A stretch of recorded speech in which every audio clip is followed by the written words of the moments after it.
Y bien, mis amigos, regresamos acá al tercer segmento de la otra realidad. Mi madre, estamos esta noche acá rapidito, acelerando como el año y como el tiempo. Como he dicho hace un rato en la otra intervención nuestra, en el segundo segmento habíamos dicho que el tiempo se nos va. El tiempo es lo que tenemos aquí de existencia, ¿no? La cronología nuestra acá, el reloj biológico, pues a todos nos alcanza, uno más rápido que otro, pero bueno, es así. Pero ahora las expectativas de vida todos sabemos que son más amplias, más grandes, aunque en los Estados Unidos el año pasado bajaron unos décimos por ciento, ¿no? de esperanza de vida o de límites de vida, específicamente los varones, debido obviamente a la sobredosis de droga en Estados Unidos. Oiga, 60 y pico mil de muertos, sobredosis de droga, y esto pues va en escalada. Así que es obviamente un problema interno de los Estados Unidos, es una situación que tienen que resolver y definitivamente está en ciernes una explosión social en los Estados Unidos. Si el presidente Trump no logra por fin equilibrar o balancear su mandato, su administración, vemos tiempos bien oscuros a los Estados Unidos, porque ya de por sí hay una serie de proyecciones que hablan, ¿no?, de la caída de la economía norteamericana. Ya se está viendo ya en el 2019, desde ya, mientras se anuncian grandes números de unas cosas, todos los otros barómetros y todos los que están a cargo, ¿no?, de las bolsas de valores internacionales, los bancos centrales, y esto lo he dicho anteriormente en este programa, indican que no, que todo eso es una falacia, que eso es un fake news que se comen los redneck, ¿no?, y los white trash y todos los bobos que votan por él. Se lo llevó Pateco, tío Peluca, cuando reviente. El problema es que a mí, a usted, que no tenemos que ver absolutamente nada con este señor y que no podemos ni votar por ningún presidente ni por nadie allá en los Estados Unidos, acá en la colonia de Puerto Rico, en el territorio no incorporado, acá nosotros obviamente se triplica. Como decía Juan Manuel García Pasalacua, un viejo amigo ya, en paz descanse Juanma, cuando Juanma trabajó muchos años como asesor de la doctora Ana Geméndez, ¿no?, la Fundación Ana Geméndez, yo trabajé con la doctora Ana Geméndez directamente, también fui asesor de ella. Mi señora madre trabajó y dirigió institutos precisamente educativos en la Fundación Ana Geméndez, y así que hemos tenido una relación siempre directa, y la tuvimos con ella directamente. Y decía siempre Juanma que cuando daba un catarro en Estados Unidos económico, aquí era una pulmonía doble. Y tenía toda la razón. O sea, las repercusiones acá, en Puerto Rico, el kickback de lo que viene es mucho mayor por la dependencia económica que tenemos. Así que tenemos que ver cómo reinventamos nuestra sociedad y de qué maneras, estemos como estemos, cuál sea el estatus final de Puerto Rico, la solución final de la isla, cómo vamos a manejar la cosa y cómo nos vamos a organizar como sociedad. Porque como estamos ahora mismo, no funcionamos, óigame bien, no funcionamos obviamente como colonia, ¿no? Trump está loco por darle un zapatazo, para que él no puede, es el Congreso quien lo decide. Trump no tiene ni voz ni voto, obviamente, sobre el estatus de Puerto Rico. El Congreso sí puede decidir qué, cuándo y cómo, cuando le dé la gana, sin consultarlo usted ni a mí. ¿Lo sabía usted? No, el Congreso puede decidir cuando quiera. Es lo que tienen el título de propiedad, son ellos. No es Fortaleza, Baby José yo, ni nadie, pues no, ni Jennifer. Es el Congreso, cuando quieran y como quieran. Así que no tenemos nada que hacer, esa gente decidirá sobre nosotros cuando quieran. Tienen el título de propiedad, es la verdad, pero bueno. ¿A lo que voy con esto? Pues bueno, ahora en este momento histórico que está Puerto Rico, nosotros, óigame, como estamos ahora mismo funcionando como sociedad, como está estructurada la economía, el gobierno estatal, los gobiernos municipales, como está el aparato, que no sirve para nada, que está megalítico, carcomido, que está lleno de mediocridad y politiquería, y que no tenemos modos de producción que realmente puedan empujar este país, no tenemos cómo integrarnos, aquí no se produce absolutamente nada que nos pueda integrar a la economía internacional. ¿Cómo vamos a hacer negocios con otros si no tenemos con qué? Despiértemos, dejarle marasmo, por favor, que se están metiendo en las venas. Pues que aquí, ¿con qué vamos a negociar? O sea, si fuéramos república ahora mismo, y le gusta que no le guste, y se lo digo porque es verdad, y si usted es independentista, pues póngase a trabajar para que eso no sea así, porque hasta este momento no hay ningún plan para ponernos, obviamente, integrarnos, no solamente como república, ¿no?, como país, ¿no?, con toda su soberanía, porque no es solamente hablar de soberanía y la filosofía y lo espiritual y el poema y el puño arriba y la bandera y la música y la plena, bla, bla, y la bomba. Hombre, no, por favor, de estar de nuevo con las bailes, botella y baraja con la gente, porque también los ideólogos de este país independentistas están con el baile, botella y baraja, bobeando a la gente con el patriota y hablando de los patriotas del siglo XIX. Hombre, olvídese de eso. O de los que quedaron del siglo XX. Tenemos que tener un plan. Y no se ve nada estructurado. Y en lo que tenemos ahora mismo no hay absolutamente nada para hacer negocios afuera. ¿Qué hay? Una sola cosa y nos callamos. Una. ¿Con qué? No hay. Ni moneda propia vamos a tener que usar la moneda norteamericana. ¿Lo sabía usted? Pues bueno, a lo que voy con esto es que como está ahora mismo la sociedad puertorriqueña, no puede funcionar, punto, vamos a ser honestos y realistas. Como república, ahora mismo, no. Como Estado 51, tampoco. ¿Y quién le ha dicho a usted? Por eso no nos quieren allá, por eso los gringos no nos quieren allá, por favor, adiós, despierta, durmiente, porque es que no aportamos nada, ¿a qué? Al tesoro de los Estados Unidos, no aportamos absolutamente nada a la mecánica política ni a la mecánica económica norteamericana, nada. Digo, socialmente tenemos mucho que aportar porque tenemos más tradición, sociedad y cultura que ellos. ¿Lo sabía usted? Se lo dice un antropólogo. Óigame, sí. Vamos a ir al debate que quiera. Mucho más que ellos. Tenemos más historia que ellos. Más siglos de historia. Muchas más cosas. Ah, sí. Edúquese. Ah, como dije, como estamos, no funciona la cosa. Ni para atrás, para venir como estamos. Le debemos a todo el mundo. Tenemos una junta de supervisión fiscal que realmente es de control. O no se dio cuenta, no de supervisión, es de control. Como república, Estado soberano, no tenemos de qué vivir ahora mismo porque no tenemos que transformar el pueblo. Tenemos que crear unos cambios radicales para que esto sea productivo, para que realmente podamos subsistir y podamos integrarnos a la economía internacional, en el hemisferio y la internacional, todo el planeta. Y como Estado 51, tampoco. Así que, como dije, estamos en el limbo. Esta es la isla que no existe, el país que no existe. Es el país que no existe, en el limbo. Bueno, pero hay gente que le duele eso, pero reflexione, oiga, piense a profundidad en eso. Y va a caer en tiempo. Y se da cuenta que no solamente hay que exigirle a los líderes de cada grupo ideológico o de cada partido, hay que exigirnos a nosotros mismos. Y hay que buscar qué es lo que queremos como país. Pues bien, dejando eso a un lado y yéndonos a otras cosas, las muchas que hay que hablar. Hablaba hace un momentito, ¿se acuerda usted? Dando un poquito para atrás a la cabeza, retomando el tema brevemente sobre la cuestión del polo magnético. Bueno, pues sepa usted. Bueno, adivine qué. Simple y llanamente, se supone que se hubiera actualizado, ¿no?, las nuevas coordenadas del polo magnético de la Tierra el 15 de enero. Sí, el 15 de enero pasado, ahora 2019, que se dieran dónde va a estar ubicado, que se hicieran los reajustes para, obviamente, navegación, etcétera. Pero que no se ha podido hacer por el cierre de gobierno federal. Gracias a Mr. Trump. O sea, gracias a eso, porque no le eche la culpa a Hillary Clinton, que no tiene que ver nada con esto. Bueno, amor a Dios, ni Obama. ¿Quién se le ocurre eso? ¿Sabía usted algo? Que desde el 2008 hasta la actualidad, esto ha pasado siempre. El problema es con el presupuesto. El problema con los fondos federales, obviamente, llegar a acuerdos desde el 2008. Busque para atrás y va a ver que es así. Así que hay que hacer nuevamente este tipo de proceso. Es lamentable, pero la verdad, lo que quiere decir que no está muy bien la economía de gobierno. La deuda sigue creciendo. Cuidado, cuando reviente se da cuenta que era un castillo en naipes y nos lleva el tío Peluca. Bueno, a lo que voy, porque esto es para incitarlos a ustedes a buscar y no dejarse llevar por toda esa propaganda que hay por ahí, ¿no? Por toda esa desinformación. ¿Ok? Yo no estoy a favor de una cosa, ni una causa, ni la otra. Yo soy anarquista, me importa usted sabe qué, lo que otros quieran imponerle a los demás. Yo no creo en la doctrina de ninguno. Pero lo que sí quiero decirle simplemente es que busque información, despierte al durmiente y vea qué es lo que está pasando. Pues bueno, como cerró el gobierno parcialmente, pues los que tenían que trabajar con todo esto, incluyendo US Geological Survey y todos los que tienen que bregar con esta cuestión de poner al día, obviamente, la posición del polo, pues no lo han podido hacer. Ya se sabe, pero no se ha podido publicar. Así que se ha puesto tentativamente el 30 de enero. Así que próximamente el 30 de enero, ahora se va a reabrir nuevamente el gobierno, pues ellos lo van a dar a luz pública, se van a poner todas las coordenadas, los mapas se van obviamente a actualizar, etcétera, etcétera. Qué cosa, ¿verdad? Vea usted cómo todo está relacionado. Se lo digo, por eso aquí no hay nada que esté aparte una cosa de la otra. Bueno, vamos a hablar de la situación de Venezuela. Yo creo que esto es bien preocupante. Lo que está pasando en Venezuela ahorita, pues ahorita hablaremos un poco, dije algo de Indonesia, vamos con la cuestión de Venezuela, esto lo dejo para ahorita, esto es importante. Bueno, usted sabe que Venezuela, Maduro retiró a su personal, al personal diplomático de los estados que tienen Estados Unidos, la embajada, los ha retirado, ha cerrado su embajada, ha mandado salir a todo el mundo de allí, ¿no? Obviamente, ha cerrado los consulados también, recuerde que una cosa es la embajada y otra cosa es el consulado. En el consulado se llevan a cabo negocios, otro tipo de reuniones, ¿ok? En la embajada, pues obviamente son otras relaciones políticas, diplomáticas, de acuerdos que se llevan directamente con el Departamento de Estado norteamericano o de otros países. Ya que tienen propósito un consulado y obviamente una embajada, no es exactamente el mismo, aunque uno le da apoyo al otro, ¿ok?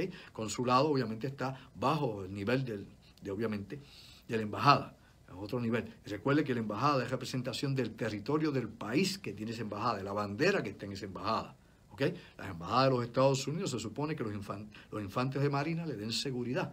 Y las embajadas de los Estados Unidos, que están todas conectadas o dirigidas por el Departamento de Estado y por el Secretario de Estado, pues responde también a otros departamentos, como por ejemplo la Agencia Central de Inteligencia, la CIA, que utiliza, ¿no?, como punto de referencia para todas las operaciones de inteligencia y recopilación de información las embajadas. Y lo mismo hacen los rusos, y lo mismo hacen los chinos. Ahí lo mismo hace el G2 cubano, pero los cubanos hacen lo mismo allá en Venezuela, o donde quiera que tengan una embajada, ¿ah?, para que usted caiga en tiempo cómo es la cosa. Pues bien, obviamente ha habido este retiro. También ayer le había dado 72 horas Nicolás Maduro para que el personal norteamericano de la embajada abandonara Venezuela.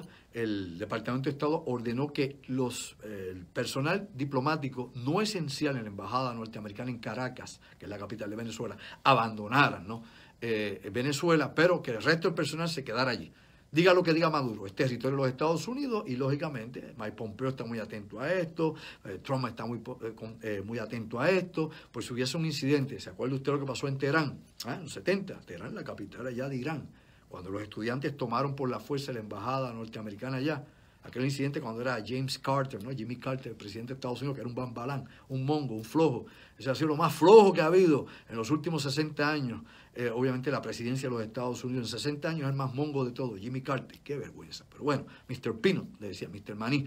Y el hermano era un alcohólico, pero eso es su familia, aparte de eso. A lo que voy con esto, mi amigo y mi amiga, es que en aquel entonces la debilidad que tenía el presidente lo incapacitaba para llevar a cabo una operación directa, una operación militar. Aparte de que en aquel momento no habían fuerzas especiales para ese rescate. Esa es parte de la historia, el trasfondo de todo esto. ¿Qué quiero decir yo con esto? Pues no habían las fuerzas especiales, no existían los Delta Force. No. Los Delta Force se crearon precisamente por este incidente. Y de hecho la primera operación de los Delta Force fue allí y fracasó. Se chocaron los helicópteros, se fastidiaron los helicópteros y tuvieron que abortar la misión de rescate. Y así que la primera operación de Delta Force fue un fracaso. Vea la historia. ¿Estaban los Navy Seals? Sí, los Navy Seals ya venían desde Vietnam. En la última etapa de la guerra de Vietnam ya tenían los Navy Seals el Navy, la Marina. Los Green Berets, el Green Beret ya después de la Segunda Guerra Mundial pasó a Corea, llegaron las boinas verdes obviamente, y las fuerzas especiales, los Green Berets del ejército, pues sí estaban operativos allá. Fueron los primeros en poner la bota en Vietnam. Recuérdese que en el momento en que yo le hablo a usted, los Estados Unidos están negociando la retirada en Siria, y han mandado más tropas a Siria. Pues vea cómo yo voy a relacionar todo esto para que caiga en tiempo, para que vaya rápido con las neuronas. Van a sacar obviamente sus tropas de allí, pero para poder sacar las tropas y darle seguridad al movimiento de tropas y equipo, necesitan poner más soldados allí, más botas en el territorio de Siria para que den seguridad, ¿no?, den una retaguardia que permita obviamente salir de allí a los que están ya, o las fuerzas que tenían en Siria. Así que han sido enviados más tropas a Siria para obviamente sacar las que hay. Qué cosa, ¿verdad? Por otro lado, mientras eso sucede, ¿qué está pasando en Afganistán? Pues bueno, el gobierno norteamericano y el alto mando militar está negociando directamente con el Talibán, algo que no se hacía, ¿ok? Cuando estaba el Mullah Omar, que fue muerto ya, de hecho, Mullah Omar fue muerto alegadamente decían que por una operación de inteligencia norteamericana con drones que lo volaron, otros dicen que fue que se enfermó y se murió. Así que hay varias versiones con el Mullah Omar, como las hay con Osama Bin Laden de Al-Qaeda. Pues el Mullah Omar, que era el jefe mayor principal de los talibanes, había jurado que jamás negociaría con los Estados Unidos, vis a vis de la época de George W. Bush. Decían que jamás iban a negociar ni con terroristas. ¿Se acuerdan ustedes de eso? Se lo olvidó. Nosotros no negociamos con terroristas, nada de eso. Eso es mentira, es una falacia. Siempre se ha negociado con terroristas, siempre, siempre. El que dice eso es parte del encubrimiento, que pues, claro que siempre, no solamente se ha negociado con terroristas, se apoyan a terroristas, se le dan equipo y armas a terroristas dependiendo cuál es la causa que se está peleando, cuáles son los intereses políticos o económicos de los intereses norteamericanos allí, o de los rusos que apoyan grupos, etcétera, y muchos más. Todos y cada uno de ellos apoyan diferentes facciones. ¿Ok? Diferentes facciones. Por ejemplo, ahora mismo acaba de explotar el IRA. ¿Se acuerda del IRA allá en Irlanda del Norte? Belfast. Pues bueno, ahora hay una facción militar armada del IRA que va a empezar a poner bombas y a comenzar también la lucha de secesión, la lucha de separación de Irlanda del Norte del Reino Unido. Así que el IRA, que nos creímos que se apagó en los 80, los 90, desapareció. No, ahí está el IRA de nuevo, una facción más violenta que acaba de surgir. Así que yo espero que no pase lo mismo allá, por ejemplo, con los vascos, que la ETA vuelva a resurgir de nuevo, porque son tiempos donde grupos están resurgiendo o surgen nuevas células obviamente, terroristas como células separatistas en diferentes partes del mundo. A lo que voy con esto, lo que decía precisamente la negociación entre Estados Unidos y el Talibán, es que está en eso, negociando no solo la salida de las tropas norteamericanas, sino tratar de tener la garantía del Talibán, oiga bien, la garantía de que Al-Qaeda y otros grupos terroristas no se vayan a ¿qué? No se vayan a instalar en el territorio afgano, que no lleguen al territorio afgano y se queden con aquello allí, que no empiecen a entrenar nuevamente en aquel lugar.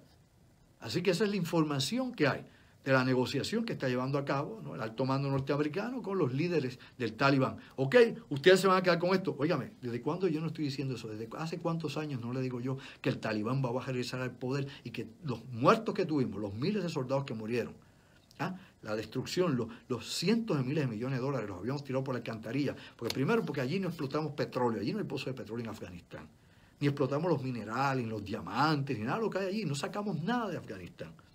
Nos llevamos más que los DJs, pero nada más, no sacamos nada. Y después de esa hemorragia de dinero y de muerte de soldados, no únicamente los que murieron combatiendo con el Talibán, y recuerde usted que el conflicto donde más Navy SEALs han muerto en la historia, verifique esta información y vea si es o no es así, es el de Afganistán. Ni Vietnam, ni Irak, ni ningún otro. Busque el que usted quiera. Donde más Navy SEALs han muerto en la historia de las Fuerzas Armadas norteamericanas es en Afganistán. ¿Ok? Busque el número, se va a asustar. Y se lo digo, porque son las cosas que pasan desapercibidas, porque la gente no busca esa información o porque obviamente no la van a revelar, ¿no? Está accesible, eso no es top secret, está accesible, pero la gente no busca eso. Te busca, qué sé yo, qué dijo fulano de tal, artista tal, qué dijo Ñañito, qué dijo otro. Eso busca la gente. Bueno, a lo que vamos con esto, para poner esto al día, al top, que es lo que quiero que ustedes entiendan, es que definitivamente, pues nada, una guerra perdida, tiempo perdido, vidas perdidas, capital perdido, etc. Bueno, entre comillas, porque cada bomba que se tira ahí, que valen obviamente 90.000, 70.000, 80.000 dólares, obviamente pues se vuelve a comprar para mantenerla en el arsenal. Así que el bloque militar industrial pues sigue en ese círculo de realimentación continua de estar vendiendo dinero al Pentágono, armas, y Pentágono dándoles dinero. Es un negocio redondo, lamentable, pero sí. Pues bien, la situación de Venezuela, que es importante para todos nosotros, pues hay que verla desde diferentes puntos de vista. Por un lado, tenemos obviamente las personas que quieren sacar del poder a Nicolás Maduro, que dicen que Nicolás Maduro pues se robó las elecciones, que lo acusan de 60.000 cosas, los que obviamente apoyan ahora la cara nueva, la nueva cara de Venezuela, Juan Guaidó, este muchacho de 35 años de edad, que está dirigiendo prácticamente toda la oposición, y que aunque él es el presidente de la Asamblea Nacional de Venezuela, se ha autoproclamado, él se autoproclamó, presidente interino de Venezuela en lo que se dan unas nuevas elecciones. La Unión Europea ha pedido que haya nuevas elecciones, inclusive China, oiga bien, y Rusia, pues dicen que sí, mira, deben haber unas elecciones lo más pronto posible, para tratar de evitar obviamente un levantamiento popular, que es lo que está ocurriendo ahora, de que llegue a una guerra civil en Venezuela, de que hay una escaramuza que lleva un golpe de Estado. Por ejemplo, fueron arrestados esta semana allí en un barrio de Caracas 27 soldados que se habían sublevado, que se estaban armando para llevar a cabo alegadamente un ataque, según la seguridad interna de Venezuela. En Venezuela sabemos todos que el alto mando de los militares venezolanos está precisamente con Nicolás Maduro, de la época de Chávez. Pero eso hay que entenderlo. Los generales y los coroneles en Venezuela son multimillonarios. Usted no lo sabía. Digo, esto no es propaganda a favor de la oposición ni de la CIA. Yo lo invito a usted, sí, a ti misma, a ti, el radical total. Busque. A mí me consta, no es que a mí me consta que es así. Sí, mire como lo digo categóricamente. Son multimillonarios. Busque dónde está la familia de ellos. Vamos a ver si usted sabe investigar o sabe algo de algo. Busque dónde viven la familia de esos generales y esos oficiales. En Europa y en Estados Unidos. ¿O no lo sabía? Despierta durmiente, deja la bobería. Ahí está. Despierte. ¿Qué le pasa a usted? Porque usted cree, lo he dicho aquí y lo menciono por enésima vez, que cada vez que hay un país que da problemas le meten sanciones, y hay una lista de ciudadanos que le meten sanciones, y hay políticos y militares de otros países, porque tienen familiares, tienen millones de dólares en bancos norteamericanos, mientras el país es pobre, tercermundista. ¿Se da cuenta cómo las élites controlan? Y en cada país hay una élite, hay un grupo político y económico. Por eso es que el hijo de Fidel Castro, Tony Castro, ve así o no así, vamos. Y esto no es fake news. El hijo de Fidel tiene un yate gigantesco del tamaño de los yates que tienen los rusos y los otros. Busque, vea, haga un search, vamos a ver. Y esto no es propaganda del exilio cubano, ni de los gusanos, ni nada de esto. Es que la gente habla en la bobería. Mire, hay que hablarle a todo el mundo como es. Todos son unos sinvergüenza. A ninguno, ni a la derecha ni a la izquierda, le importa a usted. Y los del medio siempre son los sometidos. Así que tenemos que crear una revolución de conciencia, algo diferente. ¿Ah? Hay que traer otro paradigma diferente, político, social y económico para el mundo. Hay que cambiar lo que hay, no funciona. Por eso es que el 1% controla al 99%. Por eso son dueños de las tierras, por eso son dueños del capital. Por eso nosotros cada día somos más pobres y la clase media sigue disminuyendo porque nos empobrecen más. Y uno se pregunta, ¿cuál va a ser el final de las cosas? Bueno, la finalidad de todo esto y el final de todo esto, lógicamente que nos vamos a fastidiar los más. Y los pocos se quedarán, obviamente, en los pocos reductos donde se pueda vivir aquí. De verdad que es una guerra, qué sé yo, de genocidio global. Que uno no encuentra el porqué del porqué, pero la realidad es que hay un movimiento de genocidio, o sea, directo, consciente, secuenciado, como quiera que sea. Sistemático, no sé, pero lo que ve uno y lo que se demuestra y los resultados y los hechos parecen indicar que eso ocurre de esa manera. Y claro, los países más pobres, tercermundistas, siempre hay guerras civiles y siempre hay matanzas y siempre hay plagas, siempre hay epidemias, la gente está embrutecida, no se le educa, todo está allá, pero ahí están los recursos naturales que hay que explotar, que hay que refinar, para que acá se pueda vivir, para que usted tenga ropa, zapatos y esté gordo y colorado como está. Tiene que haber 10 que no comen, que no tienen zapatos, que no tienen agua potable, que no tienen medicina disponible. Y eso, bueno, pues eso entonces proyéctelo sobre los que están sobre su clase social y los que tienen definitivamente impunidad sobre la vida de nosotros y sobre las leyes, los que están about the law, los que tienen obviamente los recursos, los que controlan el mundo, los grandes dueños de los bancos centrales, los grandes inversionistas, ese pequeño grupo de personas que no sobrepasa 5 o 6 millones, que tienen todo el control del planeta y que no tienen que ser todos blancos, caucásicos, de ojos azules.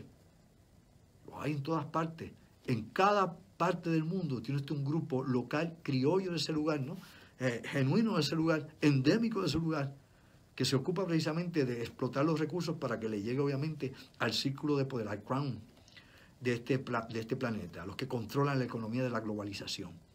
¿Sí? Cada uno de ellos son los que hacen negocios, se ocupan de administrar la cosa, de explotar, y claro, su recompensa siempre es vivir mejor que los demás y tener enormes riquezas. ¿No se acuerda usted de Papá Doc, allá en Haití? Baby Doc, los más jóvenes pues no saben ni quién rayo es, pero busca un poco de historia sobre Haití. ¿Quién controlaba Haití en los años 60, 70, 80? ¿Quiénes tenían control de Haití? Papá Doc y después Baby Duvalier, Baby Doc. ¿Qué pasó? ¿Dónde estaban los chavos de él? ¿En Francia y en Suiza? Baby, un país tan pobre, Baby Doc tenía cientos y cientos de millones de dólares. El hijo de Papá Doc, de Duvalier padre. Cientos y cientos y cientos de millones de dólares. Vivía como un marajá. Y así es en cada país del mundo. Vea, busque. Así que la gente quiere seguir durmiendo. La gente no quiere que hayan cambios. O sea, la gente se resiste al cambio. Es una pena. Porque hacia donde vamos no es a lo mejor. Pues Venezuela está lo mismo, Venezuela está dividida. Los pro-Maduro, obviamente, por un lado, los que heredaron de la revolución chavista de Hugo Chávez, o la revolución bolivariana, como le dicen otros, y los que están con este muchacho, obviamente, Juan Guaidó. Trump apoya a este muchacho porque obviamente está en contra de la izquierda, Trump es ultraderecha, es conservador, republicano, ya usted sabe, en la Carril Oriente. Obviamente apoyó a este muchacho y dice que este es el presidente de verdad. Por otro lado, Nicolás Maduro, que es el presidente de facto, es el que está allí. Y el que supuestamente ganó las elecciones, aunque digan que estén amañadas, lo que sea. Eso hay que probarlo. Pues bueno, se piden unas nuevas elecciones para verificación, para ver si realmente es así. Y usted vio las enormes marchas que se dieron en Caracas hace unos días atrás. La cosa descomunal. Descomunal, cientos y cientos de miles de personas pidiendo saliera Maduro. Por otro lado, se reunió otro grupo también a favor de Maduro. O sea, pues hay que decir la verdad, no tanto jamás como los que quieren que salga. Así que estamos ahí prácticamente en las puertas de una guerra civil en ese país. Como dije, el alto mando está con Maduro, mientras por otro lado, ¿no?, los soldados de a pie, los soldados que están en línea, pues aparentemente cada día se están sublevando y están pensando cómo salirse del aparato, porque ellos están pasando tantas necesidades y hambre como el hombre y la mujer común de Venezuela, porque sus familias son de la gente pobre de Venezuela, porque no tienen para comer. Así que la realidad en Venezuela no hay para comer. No, que este es el bloqueo económico yanqui, que son los yanquis. Es la misma retórica que usaba Fidel, que usaba Raúl, que usaban ellos.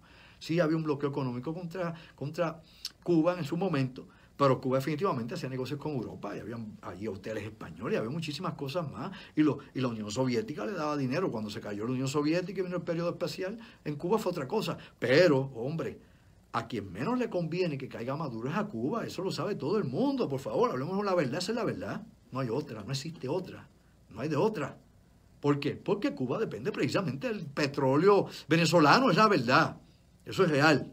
Ahí están los hechos, los datos, ahí están, claro. Busca un poquitito, nada más tiene que buscar un poquito más. Echa para el lado, no, la página de deporte y lo va a encontrar un poquito. Haga un search. Ahí viene el combustible, el petróleo, que luego Cuba revende para adelante para meterle, obviamente, millones a su economía. Porque ya la caña no produce. O sea, son cosas que hay que entender de lo que está pasando en la izquierda, como lo que está pasando en la derecha extrema fascista también. El mundo está polarizado y esa es la idea, de que se mantenga polarizado. Actualmente, bueno. Actualmente el mundo va más allá de la polarización. Lamentablemente estamos en otros tipos. Las cosas no están pasando como creíamos nosotros que iban a pasar.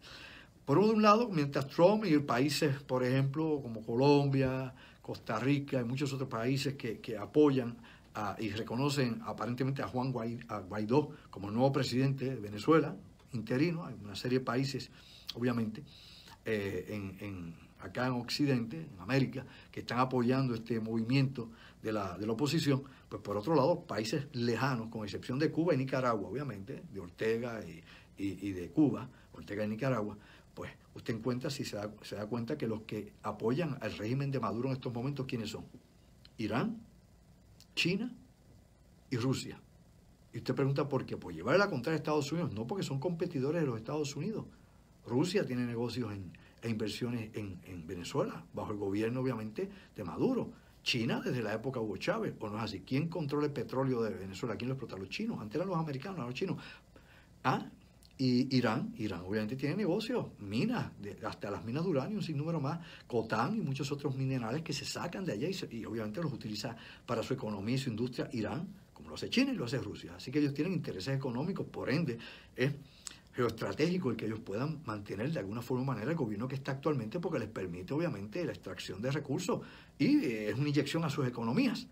Mientras Estados Unidos se quiere quedar obviamente con el bizcocho y repartirlo de otra manera. Eso es cuestión de intereses, lucha de intereses, otro tipo de guerra, pero que llega obviamente lamentablemente al ciudadano común, a la gente de a pie, hiere y destroza al pueblo. Ese es el problema. Los grandes intereses de todo el planeta, de Asia, de Oriente, de Occidente, todos se reparten el bizcocho en este planeta. Y nosotros somos los paganos y los perdedores. Vamos a una pausa, más de las señales acá, Batichica. Regresamos con otros asuntos interesantes por demás para discutir y analizar esta noche acá en La Otra Realidad. Hay muchas cosas todavía, nos queda un segmento, no sé cómo lo haré, trataremos, vaya usted a saber. Así que, ¿sabes qué? Llévatela, pégala, Puerto Rico.